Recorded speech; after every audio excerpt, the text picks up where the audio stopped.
Hello everyone, welcome to the commerce achiever platform.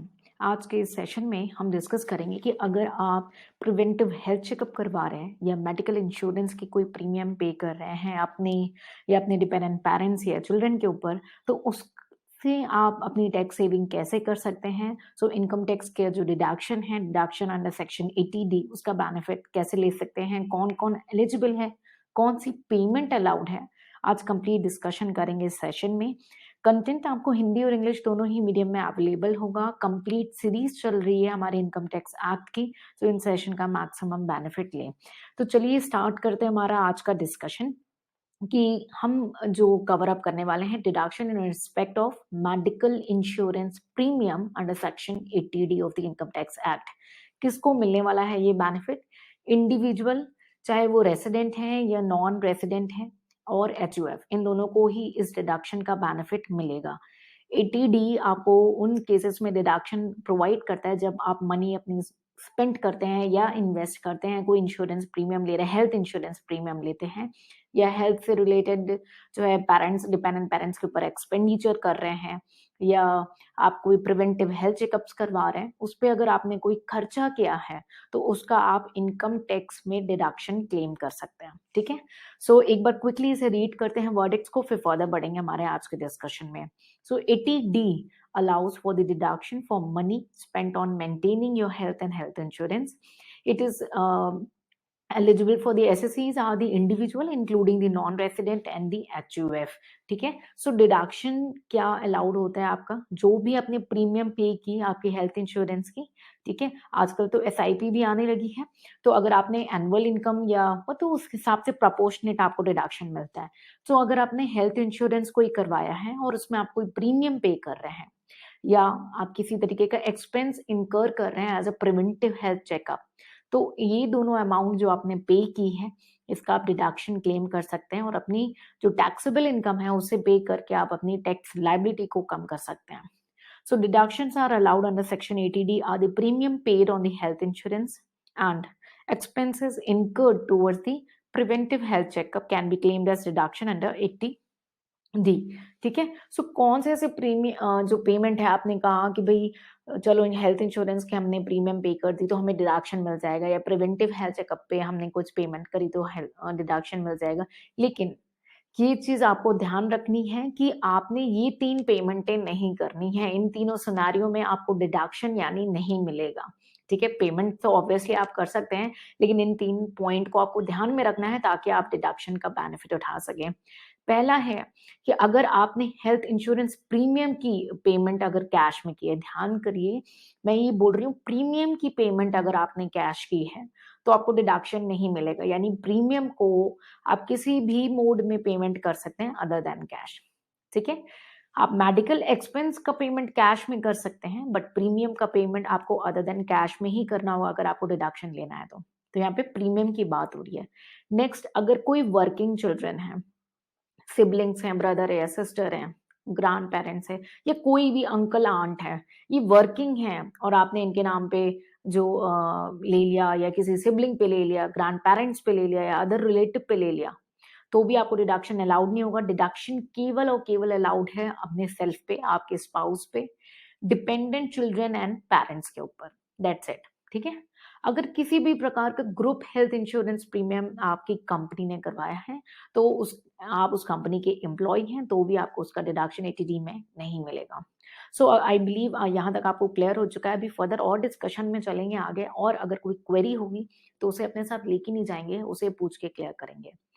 So what are the payment excluded from deduction under Section 80D? Means deduction under Section 80D cannot be claimed if the payment for health insurance premium is done by cash. Payment for the medical expenses can be made in cash. If the payment is made on behalf of working children, sibling, grandparents, or any other relative. Group health insurance premium made by the company on behalf of the employee। ठीक है, so limit क्या है? आपने बोला कि भाई deduction मुझे allowed हो जाएगा, मुझे ये पता चल गया है। अगर मैं रेजिडेंट इंडिविजुअल हूँ और मैंने अपने आप के ऊपर या स्पाउस के ऊपर या डिपेंडेंट चिल्ड्रन या पेरेंट्स के ऊपर मैंने डिडक्शन लिया, तो कितना मिलेगा? एक लिमिट है। जो पर्सन 60 ईयर्स से बिलो है, ध्यान दीजिएगा, बिलो 60 ईयर का वर्ड यूज हुआ, इक्वल टू और मोर देन नहीं। तो बिलो 60 इयर्स जिनकी एज है, उनका जो डिडक्शन का लिमिट है 80D में वो है 25,000 रुपीज़, ठीक है? और 25,000 रुपीज़ में ये आपका हेल्थ चेकअप का जो अमाउंट होगा 5,000 वो इंक्लूसिव है, ठीक है? और अगर कोई आपका जो जिनकी एज है इक्वल टू और अबव 60 इयर्स जो आपके सीनियर सिटीजन आते हैं, तो वो डिडक्शन आपका इंक्रीज़ हो जाता है 50,000 तक, और ये 50,000 रुपीज़ भी आपका प्रिवेंटिव हेल्थ चेकअप का जो अमाउंट है 5,000 रुपीज़ वो इंक्लूसिव रखा गया है, ठीक है? तो एक बार मैं इसको आपको टैबलर के थ्रू शो करना चाहूँगी ताकि आपको इसकी और क्लियर अंडरस्टैंडिंग हो जाए, ठीक है? सो पहला केस है जब अगर आप 60 इयर्स के बिलो हैं और आपके पेरेंट्स भी 60 इयर्स के बिलो हैं, तो आपको डिडक्शन कितना मिलेगा? 25,000 आपको जो डिडक्शन है आपका मिलेगा, 25,000 आपके पेरेंट का मिल जाएगा और 5,000 आपका जो है इन जो प्रिवेंटिव हेल्थ चेकअप है वो ऑलरेडी इंक्लूसिव माना जाएगा और टोटल डिडक्शन मिलेगा कितना 50,000 का। अब ये मान लीजिए कि आप 60 इयर्स से बिलो हैं लेकिन पेरेंट्स जो हैं आपके 60 इयर्स के अबव हैं, तो आपकी लिमिट होगी 25,000, पेरेंट की लिमिट अब बढ़ जाएगी, वो हो जाएगी 50,000 एंड टोटल डिडक्शन मिल जाएगा 75,000 का। इसमें प्रिवेंटिव हेल्थ चेकअप की वैल्यू इंक्लूसिव है। नेक्स्ट, जब आप दोनों ही केस में आप हो या आपके पेरेंट हो दोनों 60 इयर्स एंड अबव हैं, पॉसिबल है, देयर आर एक्सेप्शनल केसेस, तो 50,000 जो है आपका सेल्फ के केस में और 50,000 आपके पेरेंट्स के केस में टोटल 1 लाख का डिडक्शन आपको अवेलेबल होगा। क्लियर है? आपका अपना, आपके स्पाउस का और आपके चिल्ड्रन का लिमिट है 50 या 25, ठीक है? आपके पेरेंट्स का लिमिट है सेपरेटली 50 या 25, clear? So self, spouse and children की आपके सामने स्क्रीनिंग पे है, तो हमें जो लिमिट मिल सकती है वो कितनी है? 50,000, 50,000 और 1 लाख, ठीक है? बट हमें जो मैक्सिमम डिडक्शन एलिजिबल हो सकता है वो हो सकता है 50,000, 75,000 एंड 1 लाख। क्लियर है? सो आई बिलीव इस टेबलर के थ्रू आपको ब्रीफ आइडिया मिल चुका होगा कि आपको डिडक्शन कितना मिल सकता है। फिर से एक बार रिकॉल कराऊंगी, अगर आपने कोई प्रीमियम पे किया है अदर देन बाई कैश, ठीक है, और आपने कोई हेल्थ इंश्योरेंस लिया है, ठीक है, अगर आपने अपने नाम लिया है, आपके स्पाउस के नाम लिया है, ठीक है, और डिपेंडेंट चिल्ड्रन, ध्यान दीजिएगा, अपने नाम, अपनी स्पाउस के नाम और डिपेंडेंट चिल्ड्रन के ऊपर, ठीक है, तो आपकी लिमिट कितनी है? 25,000 है, ठीक है। यानी अगर और अगर आप जो है 60 इयर्स के अबव है, तो यही लिमिट आपकी बढ़ के हो जाएगी आपकी 50,000 रुपीज। हाँ, ये जो लिमिट है रेजिडेंट इन इंडिया की लिमिट मैं बता रही हूँ, ठीक है। और अगर कोई आपने प्रीमियम पे किया है अदर देन बाई कैश, ठीक है, अपने हेल्थ इंश्योरेंस पे, ठीक है, तो आपके पेरेंट की और आपकी दोनों केस में सेम ही क्राइटेरिया है। अगर 60 इयर्स से बिलो है तो 25,000 और 60 इयर्स से अबव है एज, ठीक है, 60 इयर्स और मोर, ठीक है, तब हो जाएगी 50,000। तो अगर आपके मन में क्वेश्चन है कि कोई एग्जैक्ट 60 ईयर का है तो उस केस में क्या होगा, तब आप फॉल करेंगे 50,000 की लिमिट में। क्लियर है? प्रिवेंटिव हेल्थ चेकअप की जो वैल्यू है, जो 5,000 रुपीज है, वो आपकी इंक्लूसिव मानी गई है, इसमें इंक्लूडेड है। तो ओवरऑल लिमिट हमारी 25,000 एंड 50,000 रिस्पेक्टिवली, ठीक है, ये हमारी होगी, ठीक है। सो आई बिलीव आपको जो लिमिट है वो अभी तक आपको क्लियर हो चुकी है। फर्दर बढ़ते हैं सेशन में, एक बार क्विकली रिकॉल करते हैं। इंडिविजुअल के केस में आपको मैक्सिमम जो डिडक्शन मिलेगा वो 25,000 का मिलेगा इन केस ऑफ प्रीमियम, ठीक है। So premium which is paid to an effect or to keep in force, मतलब आइदर आप कोई नया प्रीमियम लेने जा रहे हैं या कोई एग्जिस्टिंग प्रीमियम ऑलरेडी चल रहा है, ठीक है, on the health of the self और स्पाउस एंड डिपेंडेंट चिल्ड्रन। ध्यान दीजिएगा, यहाँ पर डिपेंडेंट स्पाउस के बारे में बात नहीं हो रही, सेल्फ के बारे में बात हो रही है, स्पाउस के बारे में बात हो रही है एंड डिपेंडेंट चिल्ड्रन के बारे में हो रही है। Any contribution made to the central government health scheme, हाँ यस, आपने कोई सेंट्रल गवर्नमेंट का हेल्थ स्कीम लिया है उसमें भी ये डिडक्शन मिलेगा। Such other health scheme may be notified by the central government, contributory health service scheme of the department of space has been notified by the central government, ठीक है, तो उस केस में भी आपको जो है ये डिडक्शन के आप एलिजिबल हो जाते हैं। फर्दर आपको 25,000 का डिडक्शन अलाउड है in case of health of the parents of the SSA, ठीक है, तो ये स्क्रीन आपके सामने अवेलेबल है, एक बार क्विक रीडिंग कर लेंगे, ठीक है।